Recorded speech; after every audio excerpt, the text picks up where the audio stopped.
Hey everyone, कैसे हो आप सब? आई बिलीव आपका 29th का एग्जाम बहुत अच्छा गया हुआ, ग्रेड 3 ग्रेजुएशन लेवल का। क्वेश्चन थोड़ा मॉडरेट था, बहुत स्टूडेंट्स बहुत सवाल कर रहे थे सर। हमने जैसे 15 का एग्जाम देखा था, 15 के बाद 29 का एग्जाम से ये क्वेश्चन में बहुत ज्यादा डिफरेंस आ गया। बात सच है, विच इज एक्सेप्टेबल, बट फिर भी आंसरेबल था। मैं बस ये वीडियो के साथ 15 के बाद बहुत सारे चैनल्स ने, बहुत सारे टीचर्स ने ऐसे वीडियोस अपलोड किया क्योंकि बट हमें टाइम नहीं मिला। हमने 15 के बाद फिर से 29 के लिए हमारा ऑफलाइन क्लासेस चल रहा था, इसके बाद हम लाइव क्लासेस कर रहे थे, वीडियोस अपलोड कर रहे थे, तो हमको टाइम नहीं मिला कि हमने जो 15 के पहले भी जो चीजें पढ़ाया था, कैसी ये सारी चीजें इतना कॉमन आ गया था एग्जाम में। लेकिन मैं इस बार 29 के एग्जाम में मेरा सेक्शन में, मतलब मैं तो स्टैटिक का एक पार्ट लेता हूँ, जीके का स्टैटिक का एक पार्ट लेता हूँ, इंग्लिश का पार्ट लेता हूँ, राइट? तो Shivraj sir and Joydeep sir अपना सेक्शन भी देंगे। वो उनका सेक्शन तो मतलब पूरा ही कॉमन आ गया था, एंड मेरा स्टैटिक एंड जीके सेक्शन से, static GK and English section से कैसे चीजें कॉमन आया, मतलब मैंने जो लास्ट मोमेंट में हमारे और सारे क्वेश्चंस भी, क्वेश्चन पेपर के बहुत सारे क्वेश्चंस और भी कॉमन था, लेकिन वो सारी चीजें मैंने ऑनलाइन यूट्यूब में कराया नहीं था। हमारे ऑफलाइन क्लासेस में वो सब चीजें मैंने बताया था, लेकिन मैंने जो फ्री कंटेंट में भी यूट्यूब में लास्ट मोमेंट में आप लोग को सब कुछ बता दिया था, उसमें भी अगर आपने पूरा फॉलो किया होता या फॉलो किया है, जिन्होंने डेफिनेटली किया है, वो सारे स्टूडेंट्स ने मुझे बताया कि सर ये सारी चीजें आया हुआ है, आपने कराया था, मुझे याद है वो मोमेंट में, वो चीज आपका वीडियो याद, आपका वीडियो याद आ गया था, तो हम कर पाए। तो it is so overwhelming for me, for Shivraj sir, for Joydeep sir, for Debpriyo sir. हम सारे मिलके जो एफर्ट दिए आप लोगों के साथ लास्ट मोमेंट में, इससे इतना बड़ा रिजल्ट आएगा। हम जब एफर्ट दे रहे थे तब हमें भी ये चीजें नहीं पता था, लेकिन it is so overwhelming. Thank you so much guys हमारे साथ बने रहने के लिए, एंड वॉच दिस वीडियो, क्योंकि आपको वो सारी चीजें, you will get the flashback. आपने देखा था, अगर आपने हमारा चैनल फॉलो करके रखा है, आप you will get the flashback, ये वीडियो से वहां से ये चीज आया था, वो वीडियो से वहां से चीजें आया था, and it will be very overwhelming, it's exciting. Okay, चलो, thank you so much, I see you in the other side. Who among the following receive the Sahitya academy award in 1968? इनके बारे में भी आपको देख के पहचान चुके होंगे। He is the legend, none other than Harivansh Rai Bachchan. So the right answer is Harivansh Rai Bachchan, जो फेमस मधुशाला किताब के लेखक देव। नेक्स्ट, ध्यानचंद। ध्यानचंद हमारे हॉकी के बहुत ही नामी दामी एक जगत के एक लोग, तो उनका नाम क्या था? He was called the magician, ठीक है, द विजर्ड ऑफ हॉकी। तो ही वॉज हॉकी विजर्ड।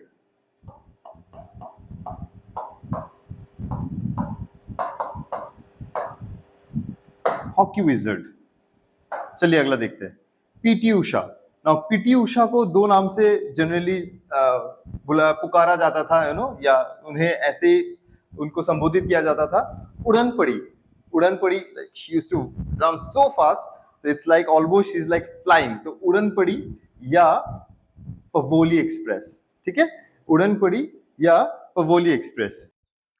तो जैसे कि मैंने बोला, Gobi desert is the largest desert in Asia and it is located in Mongolia and China.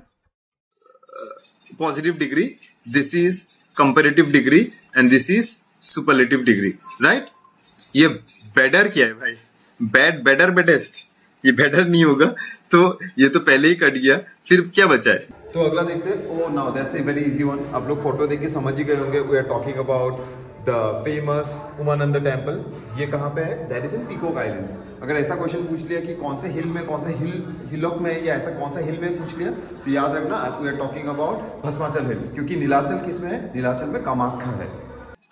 Next देखते हैं, द स्विस कैनल। हाँ, स्विस कैनल से बहुत बार क्वेश्चन पूछा गया है। अच्छा, एक चीज मैं बता देता हूँ, हाँ, इस पेपर में ना, ये 100 क्वेश्चन का सेट में मैंने जितने भी क्वेश्चंस लिया है ना, are the questions that I have taken from any of the exams. Okay, ये एसएससी का हो सकता है, स्टेट गवर्नमेंट का हो सकता है, या डिफरेंट कॉम्पिटिटिव एग्जाम्स का हो सकता है। मैंने जितना भी क्वेश्चन इसमें लिया है, ये सारे प्रीवियस ईयर्स क्वेश्चन में आया हुआ क्वेश्चन है, so they are going to be extremely important. आप एकदम इसको मतलब वो नहीं कर सकते कि अवॉइड या इग्नोर नहीं कर सकते कि ये नहीं है, ठीक है, ये बहुत इंपॉर्टेंट है एंड इससे क्वेश्चन बनता है, ठीक है। तो स्विस कैनल कहाँ पे है? Swiss canal is in Red Sea. आप लोग सब ने, बहुतों ने राइट आंसर दिया, I am very glad about it. ये रेड सी कहाँ पे है? That's in Egypt, that's in Egypt, right? Red Sea, yes, correct answer is that sea. Sir, पहला ऑप्शन है जगन्नाथ टेम्पल। जगन्नाथ टेम्पल कहाँ पे है? That's in Orissa. And Shri Padmanabha Swamy temple कहाँ पे है? दैट इज इन तिरुवनंतपुरम। ठीक है, गोल्डन टेम्पल तो आपको डेफिनेटली पता ही होगा। नेक्स्ट, इनके बारे में कौन नहीं जानता? Which player has won the maximum gold medals in the history of Olympics? बताओ बताओ बताओ, ये तो आपको जानना ही है। And the correct number is 28। He received 28 Olympic medals from US। कौन है, क्या है उनका नाम? Of course Michael Phelps, option A. एक बार देखो, like a dream for sportsman, right? चलो ठीक है, चलो अगला देखते हैं क्या है। Who wrote the pride and prejudice? अभी प्राइड एंड प्रिजुडिस किसने लिखा है? Very common, Jane Austen. ठीक है, इसका राइट आंसर क्या होगा? Jane Austen, TEN। Okay, AUSTEN। बहुत बार एग्जाम में आया हुआ है, देख लेना। नेक्स्ट, चलो अगला बताओ। Siachen glacier is in which range? बताओ, सियाचिन ग्लेशियर कौन से माउंटेन रेंज में है? Siachen glacier, that's Karakoram range. अच्छा, that's very easy. Thank you sir, आप बहुत अच्छे पढ़ाते हो। Thank you so much. C क्या है? Pir Panjal range? No, it's not Pir Panjal range, that is the Karakoram range. Yes, correct. Siachen glacier कहाँ है? ऊपर है ना, लद्दाख के उधर। पीरपंजल रेंज कहाँ पे? ये जम्मू एंड कश्मीर के बीच में। ठीक है, याद रखना, पीरपंजल इधर पे है। ठीक है, चलो। तो पहला अवार्ड मिला था रतन टाटा को एंड 2024 में रंजन गोगोई को मिला। ठीक है, याद रखना। चलो अगला देखते हैं। What is the collective noun for a group of ships? अभी स्पेलिंग देखो इसका, शिप SHIPS, SHPPS नहीं है। हमने पहले SHPPS के देखा था, अभी दिस इज SHIPS, शिप्स। तो शिप्स के ग्रुप को क्या कहते हैं? A fleet of ship. कहीं कहीं ना आपको शिप्स आर्माडा भी मिलेगा यहाँ पे। ठीक है, हमेशा फ्लीट नहीं मिलेगा, आर्माडा ऑफ शिप्स, ये भी इसका करेक्ट आंसर हो सकता है। आप लोग एक बार देख लेना ऑप्शन में क्या मिल रहा है आपको, दोनों में से एक ही होगा ऑप्शन, ऑफ कोर्स ऑप्शन। तो आप लोग क्रॉस चेक कर लेना जो भी होगा। Ships next, under the nose of, इस ये हम लोग कब यूज करते हैं? ये सुना होगा ना, हिंदी में तो डेफिनेटली सुना होगा। नाक के नीचे से ले गए, तो नाक के नीचे से ले गए हम लोग कब यूज करते हैं? हम लोग जनरली तब यूज करते हैं जब आपको कोई एक चीज नोटिस करना था, कि आपको पता होना चाहिए था ये कैसे हो रहा है, ये कौन कर रहा है, लेकिन आपके आंखों के सामने से ये होके निकल गया या ये काम हो गया एंड आपको पता भी नहीं चला। दैट इज आपके नाकों के नीचे से ये निकल गया या कर लिया, that is under the nose of. हम लोग अभी पेन क्या है? पेन एक इंस्ट्रूमेंट है ना, he writes with the pen. ठीक है, he writes with the pen। kith and kin, what is kith and kin? Like he came along with his kith and kin। kith and kin का मतलब क्या है?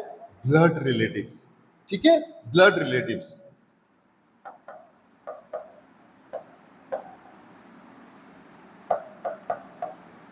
blood relatives का मतलब है like lacking experience या lacking intelligence या lacking wisdom, you can say। ठीक है, lack of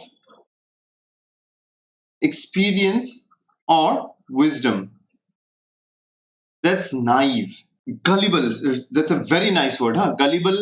credulous भी आप कर सकते हो, gullible का सीधा सीधी सिनोनिम होता है credulous। मैं लिख के देता हूं, that is, you can say, इसका मीनिंग क्या है? it means easily convincible। ठीक है, easily convincible, इसका मतलब है verb। verb क्या काम करता है? action words। इसके बाद क्या है? adverb।